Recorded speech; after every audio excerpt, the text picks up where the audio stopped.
So, Joannes, thank you for joining me. The topic we were going to talk about today is AI and its influence on consulting firms. But before we get into what I'm sure will be another customary hot take, gloves off, I'd like to take just a step back for a moment and sort of preface the conversation by asking you a question I am absolutely certain everyone who's ever met you or watched anything with you has thought, and that is, where does the contrarianism come from? Because I like it. You know that I work here. I'm the same way. I recognize this. But for anyone else who just doesn't understand or has never met you, where does this rebelliousness or this pugnacity, whatever term you like, where does this come from? I was probably born with it, but Me too. the reality is that when I was a student at the École Normale Supérieure de Paris decades ago, I started by doing consulting missions. That's how I made extra money while being a student, and there were several things that were very surprising to me, which was first, it was relatively straightforward for me at the time to actually get consulting missions. And then why was it surprising? Well, because I knew nothing but math. So I was absolutely incredibly ignorant on pretty much anything that wasn't mathematics, algorithmics, or computer science and everything. That was a passion for me for a long time. But when it comes to business, I was very, very ignorant. And the interesting thing is that it was never in the way to get a consulting mission. And then when I have been very quickly involved into bigger initiatives with big names, big consulting names, and I realized that most of their teams were just people like me, just 2 years older, who were just fresh out of university, and who had also zero expertise, experience, understanding anything. So yes, they were smart, they were driven, they were nice, they were polite, they were certainly very educated, no problem. But and that let me instill, when you've done something yourself, you see what goes behind the curtain. And for me, my first experience with consulting was, it's just smoke and mirror, and I was just part of the charade. And that gave me, I would say, this contrarian perspective on, if I was able to do it at the age of 21 with like 0.1% of what I do now, what I do know now, is it really something that is so challenging? Should you be paid that much? I mean, I certainly as a student, I really enjoyed doing consulting. It was very, very well paid. Shockingly so, considering my expertise at the time. But again, now with more maturity, I think, is it money well invested by companies? And here I would say, well, it really depends. Well, on that point, because I don't want to segue straight into what will doubtless be a critique, not necessarily criticism, a critique. But before we do that, could you, and take as much time as you need on this, steelman what you see as the value proposition for consultancy firms now? So we're talking 2025, whatever about pre-mainstream AI, 2025, this is April 17th when we're recording. What is the unbiased, steelman version of the value proposition for consultancy firms today? There is the official one and the unofficial one. I think I said unbiased. Yes. You see, again, the official one is we need this pool of expertise that do not exist internally, and so we need to get the best of the best, and we go outside and we bring in the experts. That, I would say, that is, in my experience, the public reason given for almost all consulting missions. And I believe that is very rarely the real reason. Very rarely. I'm not even sure if 1% of the actual missions are truly justified by this. But this reason, it sounds good, it sounds plausible, it is acceptable. And so that's what gets written, advertised, and everything. And now the unofficial reason is, I believe that in many large companies, the top management is very frequently feeling very alone. Mm-hmm.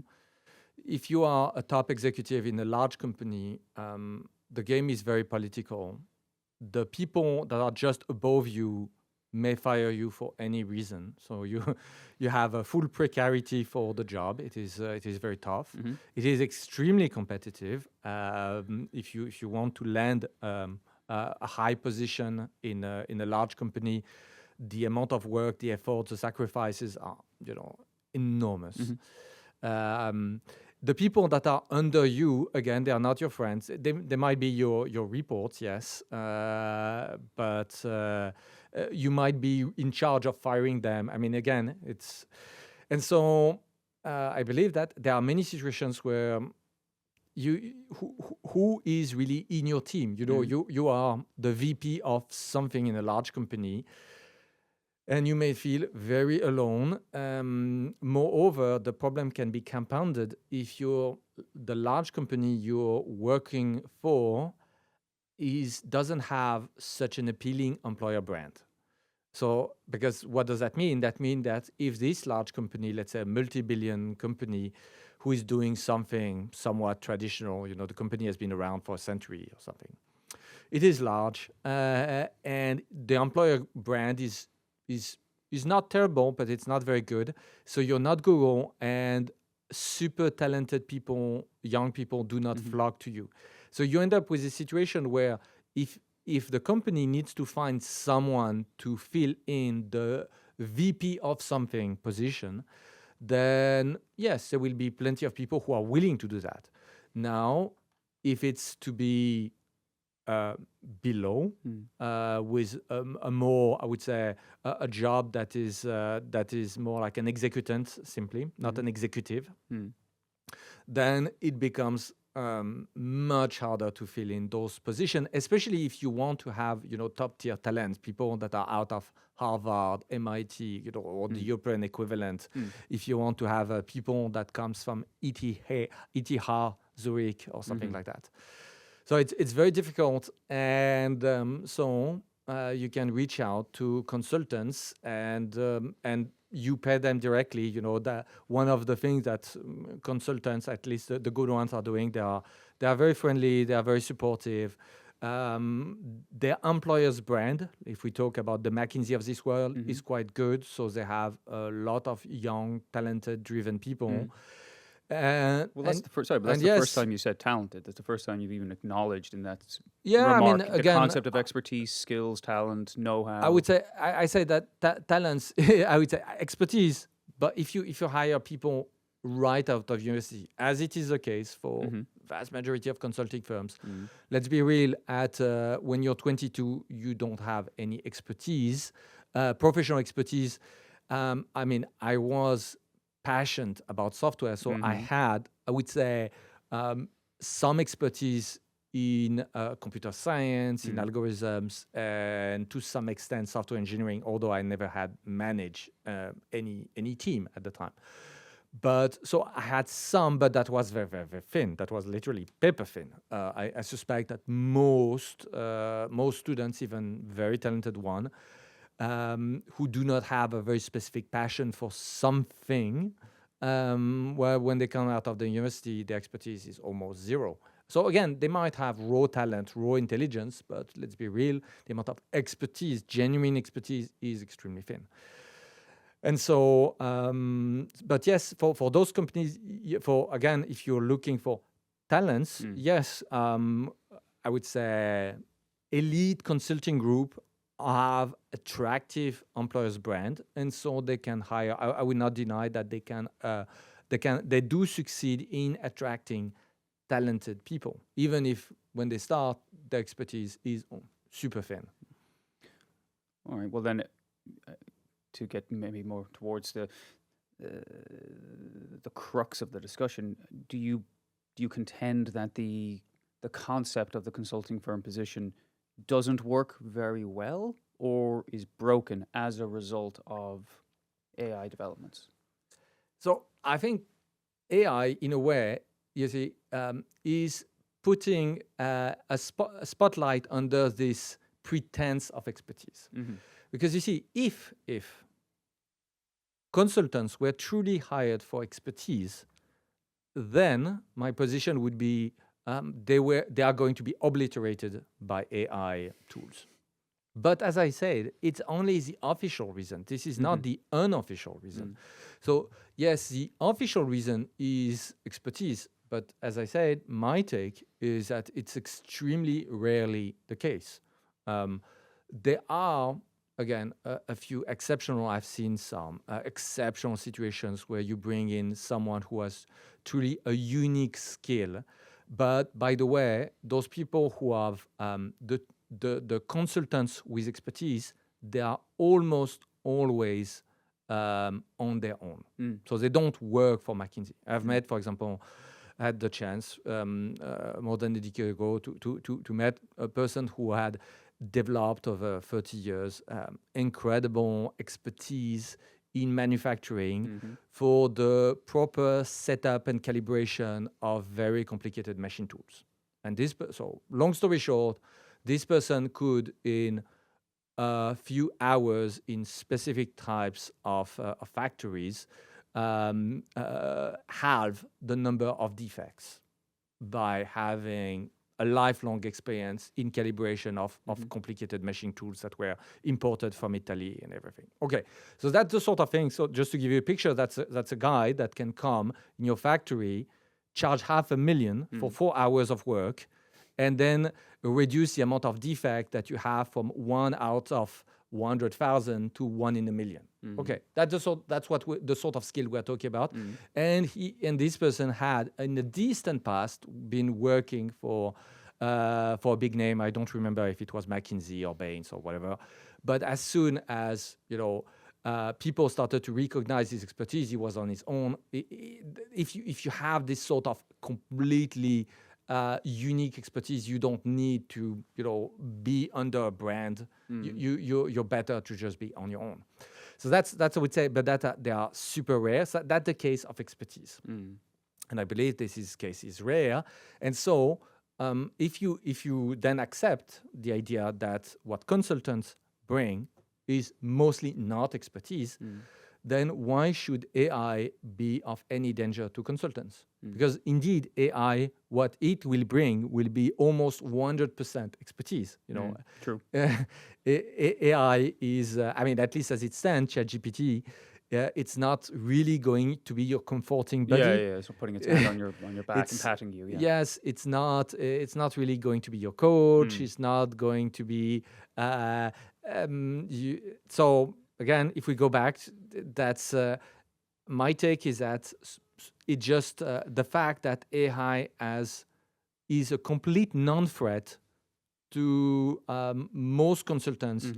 Just, I would say, clarify the fact that what executives who are hiring those consultants were looking for was not expertise. That's it. I think it just makes the field a little bit more transparent. Well, the thing is, I know that the field of AI has been around for a few years. It's gone back a while, many, many decades. Yet I know that your line of rhetoric or your line of reasoning on this topic really took a bit of a turn around, let's say, mid-2023. And I know that in other a little bit earlier, but that was by the very end of 2022, actually. Well, yes, because I remember we did two conversations. Yes. I remember this. We did two. One in just after I joined Lokad. I think it was late November 2022 or December. Yes. And then we revisited generative AI and supply chain or spring 2023, and actually remember that your own attitude had actually pivoted between those two recordings. Yes. Infamously, as a joke, you had originally referred to LLM as being basically like a cat. Yeah. You were somewhat skeptical. I was stealing this line from Yann Lequin. Yann Lequin, yes. Yes. Yet, by I think it was March 2023, you had very much updated your stance to, okay, this is full on game changer. Now we're in spring 2025 now, so we're 2 years on. But what was it about spring 2023 that was such an aha moment for you? So at the time, the model, the LLMs that were available was GPT 3.5, which by present day standard is pure crap. Yeah. And the thing is that today. at the time, if you didn't invest several days in improving your prompting skills, what you would get out of the LLM was pure garbage. So it took hours to get to the point where you could get from the tool something that was not pure garbage.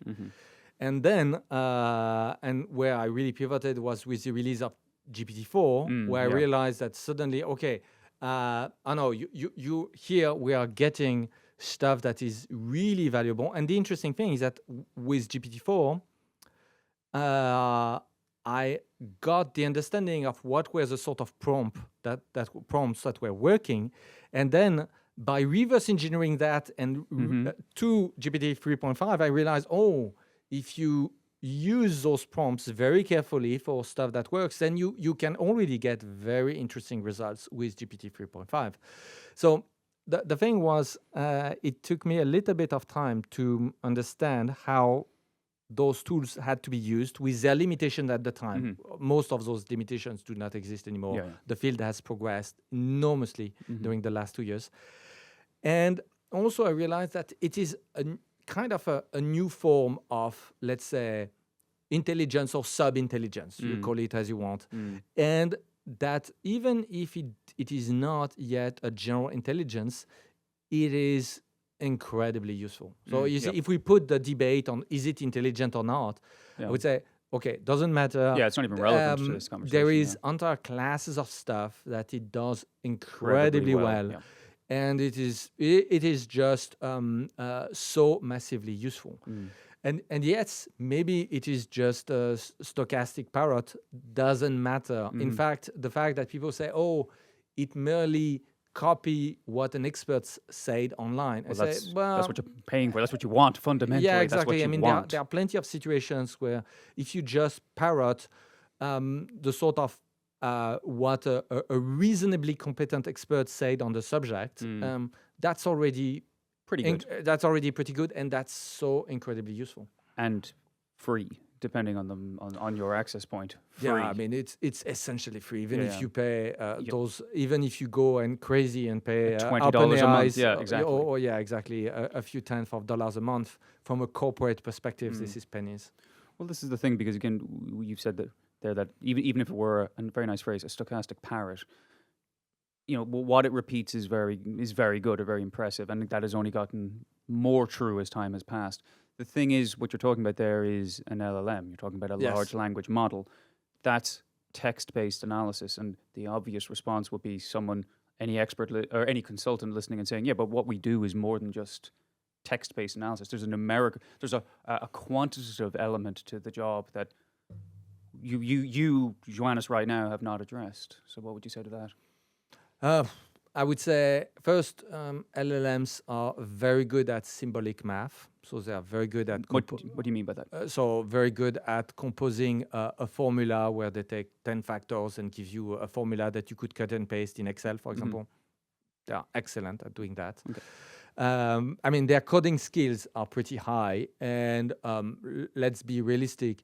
The sort of numerical recipe that a consultant, even one that comes from an elite group, will conjure is like on the very low end of what LLMs can do. LLMs can do nowadays a lot more in terms of coding challenges than what the sort of coding recipe that consultants used to deliver. Now, so the LLM is perfectly capable of giving you the formula and then you cut and paste in Excel or compose a Python script and it will compute whatever you want. So I would say this argument doesn't really hold, then when they say, oh, the LLM doesn't do things, yes, I mean, technically, for example, an LLM cannot interview your colleagues. Yes, that is true. That is true. So you see, but again, if you want, what it can do is very well compose the interview plan. So now the consultant will say, well, what I can do is conduct the interview with the interview plan that ChatGPT gave me, but then we can argue, is it really expertise that you're bringing to the table if the interview plan was composed by the LLM, the mission and it's the way it unfolds is composed by LLM, and you just happen to be the person executing the thing in the meet space where you can meet with people and do the thing.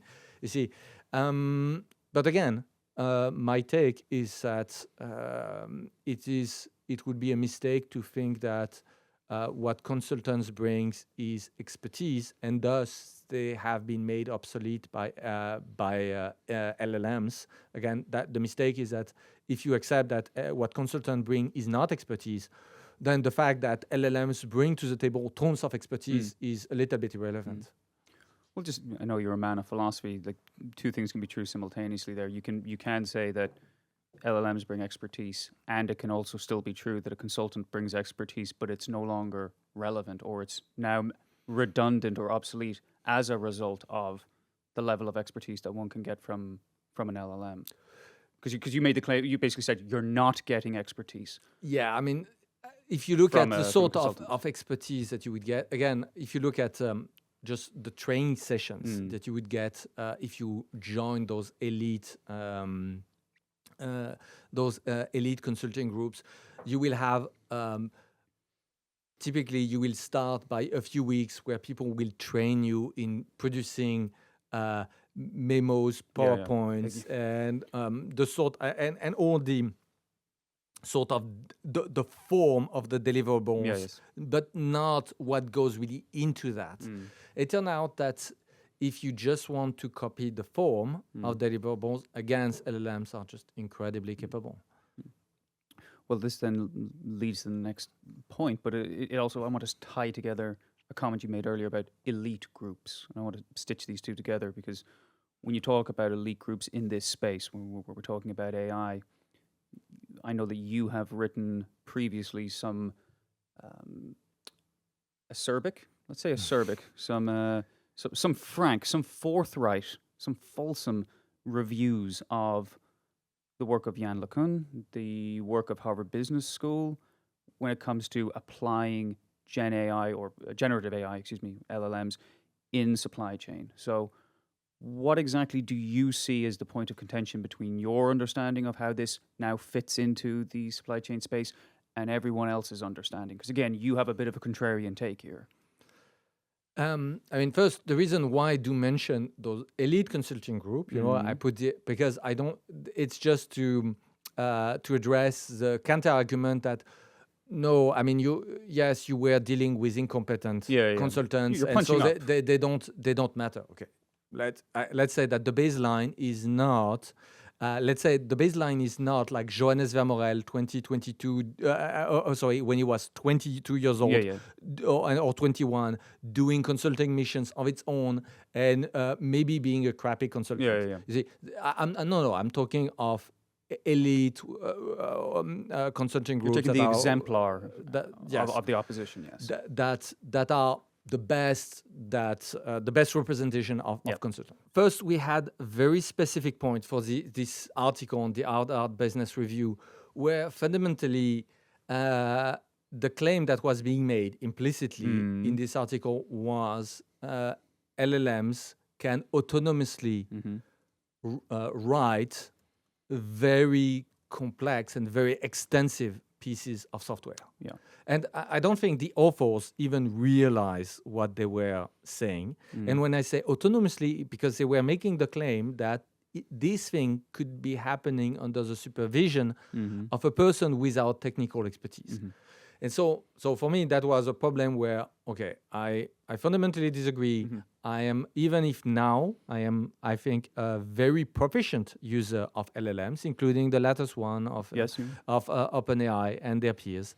No, you do not get that. Even considering state-of-the-art LLMs, you do not get that, and you as a result, as a deliverable, and you certainly do not get that if the person babysitting the LLM doesn't have tons of expertise in software engineering. So that was a specific point where this discussion, I think the people who were writing that were themselves not very well versed into software engineering, and so they were not even realizing that the claims that they were making was essentially we can have software that writes itself in 2024. And no, we're not there yet. We're not there yet. So that was something. Another one was, I would say, so that was specifically for this article. Yeah, if I can just jump in and just because you made a point before about taking the exemplar. Like you're not cherry picking or nut picking even. Just I'm taking a weak example. You're talking about the paper was how generative AI improves supply chain management. You wrote a review in December last year. And I'm not going to start naming and shaming because, again, this is just our perspective. But MIT, McKinsey, Microsoft, and Harvard Business Review. Those are the big hitters involved in this paper. So, even if you think Joannes is being contrarian, at least he is punching up. We'll make it clear about that. Yes, yeah, exactly. Again, the point is. The point that I'm making is not about do we have incompetent consultants in the world? Yes, plenty. I'm not talking about those. I'm talking about the very best because that's the thing that matters. Obviously, if we are.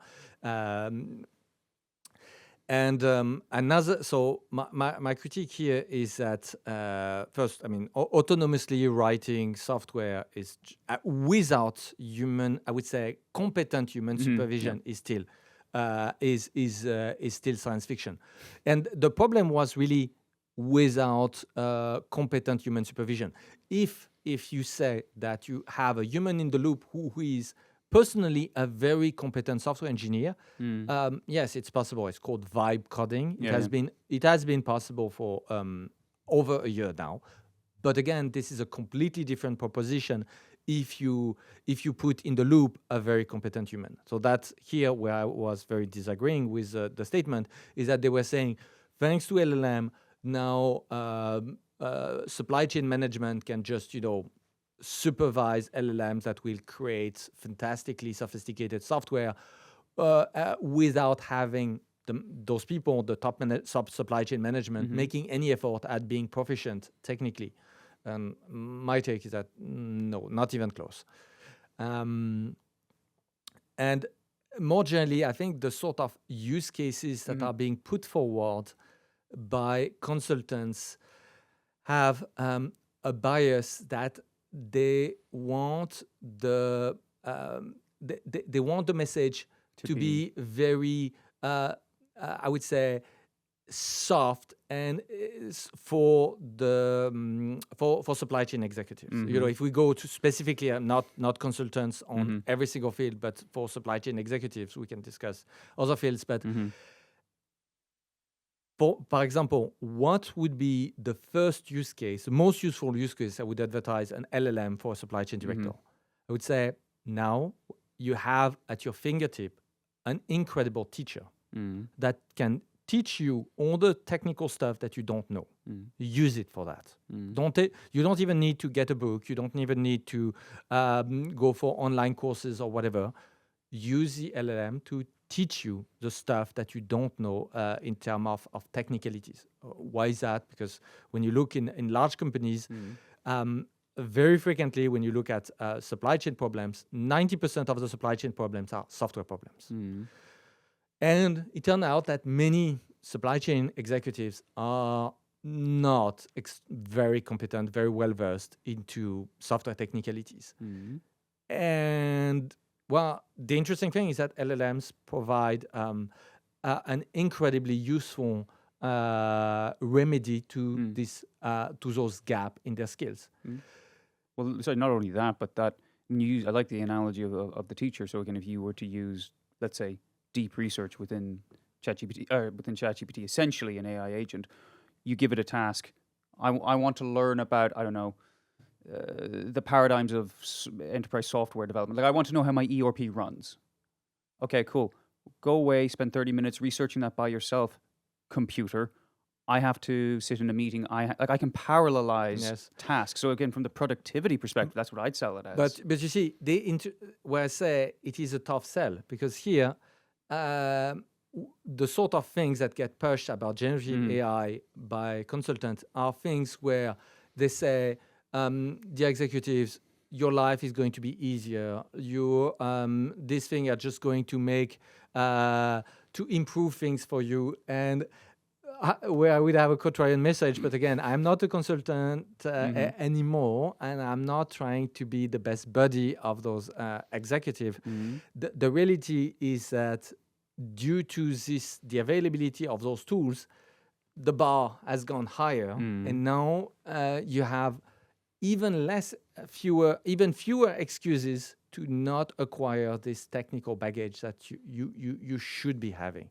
And it is a tough message, if I compare that to the message of this article from the Harvard Business Review was saying, you know what?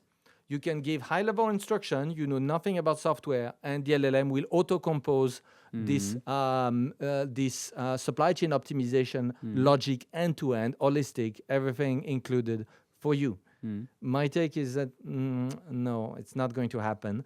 What you can do, however, is use this LLM so that it teaches you how to understand those technical elements, and you will reach a point where you have sufficient technical expertise where you will be able to drive the LLM to do stuff. But you see, it is a much more demanding exercise as opposed to magic. This thing is going to make your job easier. I believe that, on the contrary, it will make your job overall more demanding. Again, the LLM brings expertise, not your body. It's just so it's a different sort of mindset. What works best. You have also discussed in that very seat with Meinolf Selman the value of AI agents, not overstating the value, but one of the points of value with AI or agentic AI is the ability to do things like market research. So you're a supply chain executive, you need to shortlist companies for whatever it is you want. Okay, well, I could hire a consultant for that. I can do it myself. I can give it to an intern, or I can turn to the open window on my laptop and... But you see, again, the LLM is making your job as a supply chain executive more demanding. Why? Let's consider the previous situation. A market research used to take weeks, and you would have to hire consultants. So the whole thing would be slow. So you would be 90% of the effort is you talk to a consultant, you brief them, get updates, challenge them, etc., etc. It takes 3 weeks, and at the end of the 3 weeks, you get your 10 pages, a report of 10 pages.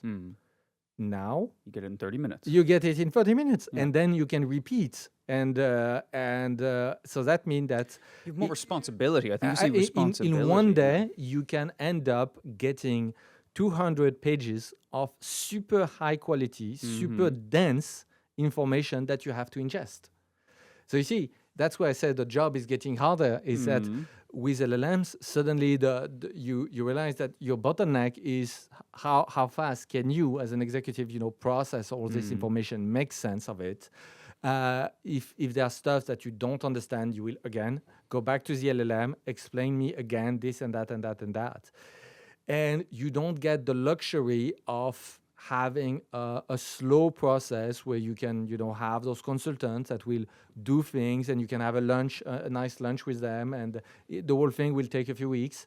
You see, it's, in a way, the LLM just takes all the fun part away from the job and just brutally put you face to your screen, and now I have to ingest hundreds of pages of carefully curated documentation that just answer all my questions.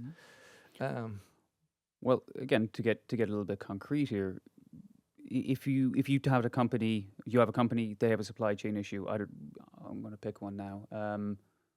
Company wants to reevaluate Yeah, should we as a company switch suppliers? So again, textbook supply chain example. I'm not satisfied with the performance of my suppliers. Okay, I can hire a consultancy firm to help me with that, or I can use an AI. Please explain how those two would differ. Like how you see them being different and positively different in the case of the AI. So if you go with the AI will immediately tell you, okay, how do you diagnose that your supplier is not up to standard? Okay, so do you have a supplier scorecard? Okay, if no, okay, I will give you one. Do you have the KPIs that are relevant? Give me your KPIs. Okay, I give you the list of improved KPIs. Can you compute automatically those KPIs from your ERP? No. Okay, give me the schema of your ERP. Exactly. I will give you the SQL queries. Bam, bam, bam, bam, bam. You see, the whole thing will, at full speed, let you execute the thing. Now, that is expertise. Yes. So you see, the AI is just piling up on the expertise. Now, the reality might be, I know already that we have to kick out this supplier because it's bad. The problem is that a lot of this supplier employ a lot of ex-employees of this company. Because it frequently happens. Yeah, in companies you have like the mothership and you have the suppliers and a lot of people go there. Okay, so this supplier is not good. The problem is it has a lot of people who have a lot of ties. And a lot of people under my teams really appreciate this supplier. Yes, maybe they're not good, but we have excellent relationship. A lot of people appreciate working with this specific company. So there is like a lot of entanglement in terms of interest. And this supplier is not very good, but they have been very loyal. So I am very much afraid of what it would imply for me, for my career, if I were to, cut them out. What if the replacement supplier is not better? What if, etc. And so there is a lot of, I would say, fear. Let's say you're the supply chain executive. You kind of know what you have to do. You already know the numbers. Yes, you can have like 20 more KPIs, but fundamentally, you're already like 99% confident that this is correct. And now what you want is consultants that will support you, that will produce this aura of authorities that say, look, I'm doing that, but it's not just my decision. I brought experts. Experts agree. This is what we have to do. This is important for survival. You see, but here, is it really expertise that you're buying? Because you already know the conclusion. This conclusion will be immediately shared with the consultant, and they will conclude exactly what you want to conclude. But then, still, this sort of support where they have your back and they help you. The human touch. Exactly. That's so you see. But you see how it compared the expertise mission where let's imagine give you the thing to do your diagnosis, where I will let you compose a scorecard card. I will let you figure out analytically who are the true bad suppliers, if any, versus I already know the conclusion. I already know what I want to do. I already know what should happen. But I feel extremely alone in doing that. I feel, and it's a little bit terrifying. It is exhausting, and I just need backup. That will be on my team to do it, and that will be a consultant. And that's so there is very little expertise in the sense of this, raw expertise skill here. But that's exactly what the consultant can bring. Well, actually, that ties back to a point that Eric Kimberling made. We spoke to him last week. You recall one of the points he made was often when consultancy firms are brought in, it's not necessary, or off the record, the primary reason for bringing in a consultant is not necessarily, well, I need access to the contents of your head. It's rather for example, as the board or the supply chain executive in question, simply want an imprimatur to come from somebody else. Like I want someone else to be the vehicle of this feedback. Like we have to get rid of Joannes as a supplier. But it's not me saying that. It's Connor. I just hired him from whatever, I'm not picking on McKinsey, it's just the first name that came to me. Connor from McKinsey recommended, here's his report. But as you said, I might already know that. I just want the message to go through an intermediary. Yeah, exactly. I mean, consultant can play the role of the fuse. Yeah, you know, exactly. So, The shield. it's exactly they will and they are willing for a price to play this game. Yes, Which has value. again, it has value, and again, it goes back to the unofficial value proposition, which has nothing to do with expertise, because here it has a lot of value, but let's be real, playing the role of the fuse is not something that requires a super in-depth expertise. Not the technical kind of expertise that you're Yes. describing. A different set, a different skill set. Yes, but again, do we need to have someone who was in the top 10% of the graduate of MIT to do that? Do we need to have someone that is like top tier talent? The Arguably, reality is yes. that we do, but for the optics. That's what I was. You see, The for ethos the- element of it. For the optics of the mission. But for the actual execution, no. And by the way, this is also something when I discuss with consultants.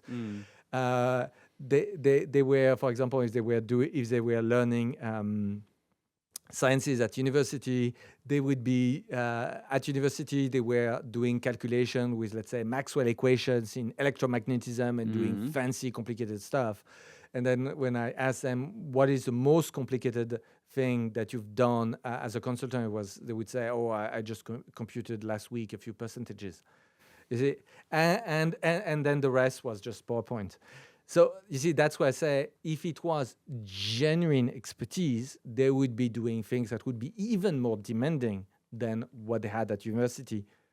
And by the way, this is the case, for example, software engineers at Lokad, they work on stuff, and usually the sort of software tidbits that they compose are way more challenging than whatever they ever did at university. So if you are really in a job where it's your expertise that matter, when you go and work, if it's really expertise that is being purchased by your employer, then as a rule of thumb, what you do in your day job is vastly more demanding than anything you've ever done at university. If this is the opposite, meaning that you were doing fancy equation at university and then you end up doing PowerPoints as you work, then most likely we're not talking of expertise. This is not what is being brought on the table. This is not where there is value add. It's something else. Well, important, but else. Well, this actually brings me back to a point that you made earlier when you were talking about consultants providing softening the message for supply chain executives, and you just mentioned university students. And if I can tie that, university students, and a previous comment you made before about the mass extinction event that is coming or possibly has already arrived due to AI, I want to ask you, when you say AI, there's a mass extinction event coming for white collars. Yeah, back office, especially back office white collars. Yes. Back office white collars, including obviously in terms of expertise, consultants.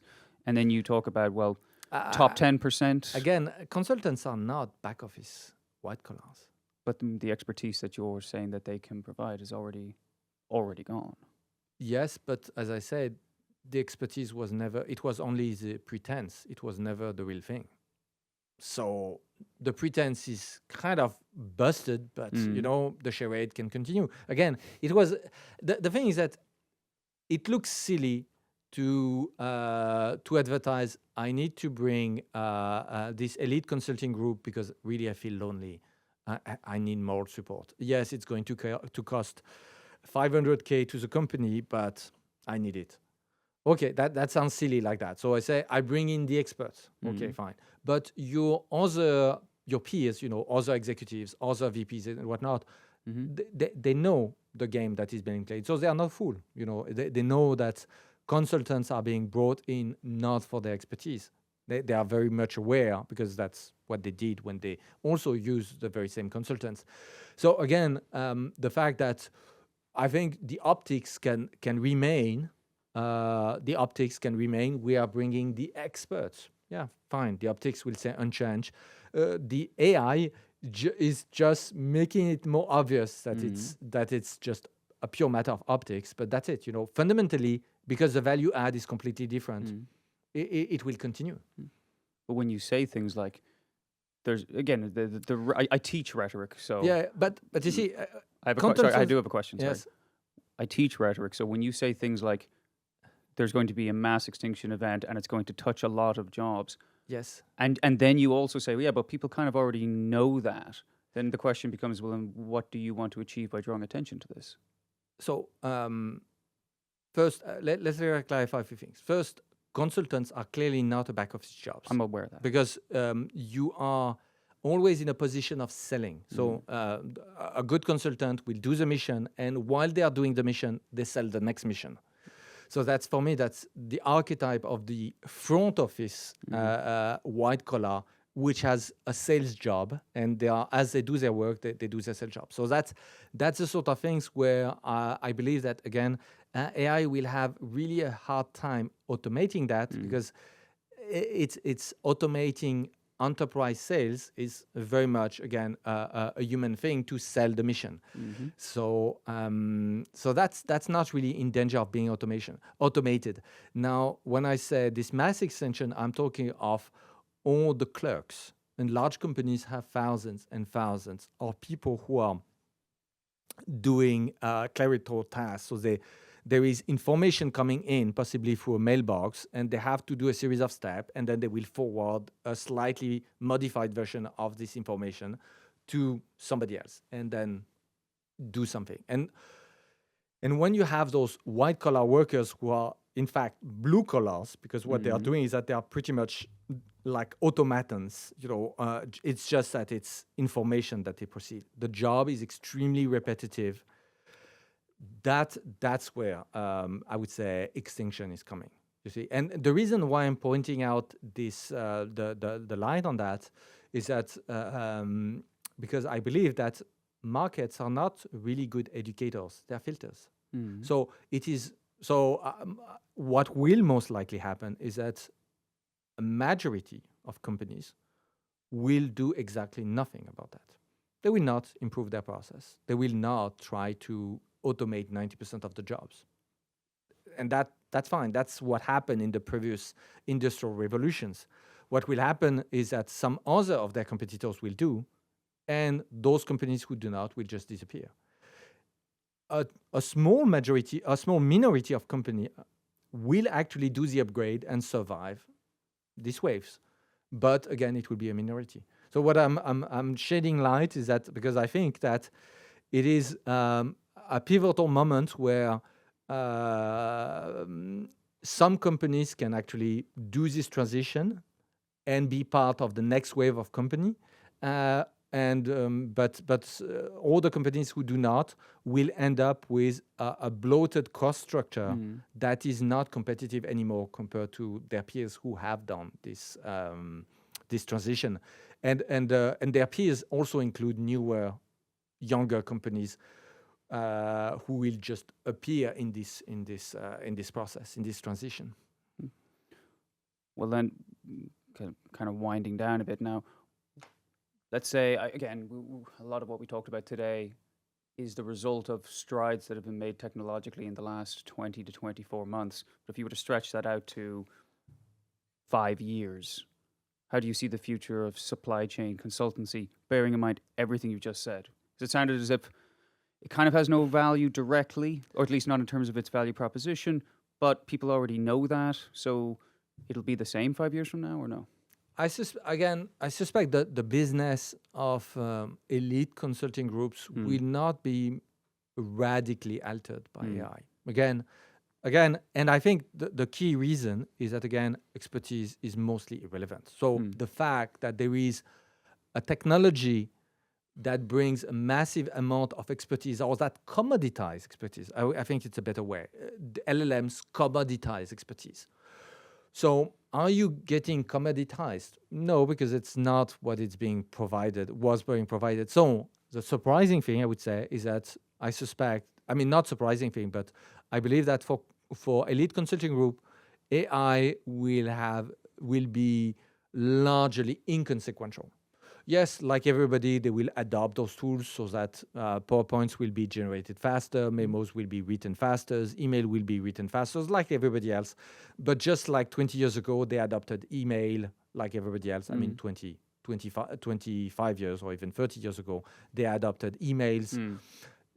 That is the same sort of transition. That's a tool that is just going to be part of the daily life of consultants, but just like it will be part of the daily life of any office worker. But for supply chains themselves, I think the changes will be much, much more pronounced. And we are seeing that for our clients. For example, my teams were just meeting from a small client of us who has already completely automated the request. So this is a B2B business, and they get like requests for quotes for various set of parts by email. So they have a mailbox, they receive demands that are freeform. So people are asking, we want this and that and that and that. And if you don't have everything, just give me a partial quotes for what you have. And those are very specialized equipment. So it is not as simple as just a small e-commerce website and do your shopping thing. And people want a quote. Okay, fine. They had tons of people to just monitor this inbox where constantly there are emails just to reformat an inbound request into a properly codified request for quotation that can then generate the PDF through the ERP. So once you've properly codified this request, they have all the plumbing in place to generate the proposal, the quote, and send it back. Over the last couple of months, this thing with LLMs have been completely robotized. So now this process, which used to require, I think, more than a dozen of people to monitor the inbox and do those conversions, is now fully mechanized. When you say fully mechanized, though, how many moving parts are involved in that? It's just an LLM that takes email in, potentially with attachments. It can be a spreadsheet listing the parts, a PDF. And that creates one long standardized, I believe, JSON output that really match the ERP expectations. And then it is automatically injected into the ERP, and it shoots back automatically an email templated with a PDF attached that represents the quote, and be done with it. And that's only one function, obviously. And that's just one function. But it has a huge dollar impact. Yes. I mean, and the interesting thing is that it didn't, in this case here, they went from, I don't know exactly the last number, but let's say they went from 9 full-time employees on this job to exactly 0. And again, that was pure back office, white collar worker. And I see similar things happening across large companies. And we are talking for especially in supply chain that tend to operate with a big bureaucratic core. I mean, for large companies, when we are talking of a company that is $1 billion plus, we are talking of hundreds of positions of people who are doing exactly that. And that, in the next 5 years, I believe all those very clerical back office jobs will be completely automated. Well, there is some precedent to that. Well, certainly parts of what you're saying, not only the example that you gave, but externally, recently, Shopify made the point that they expected all of their employees across the board to become completely AI literate.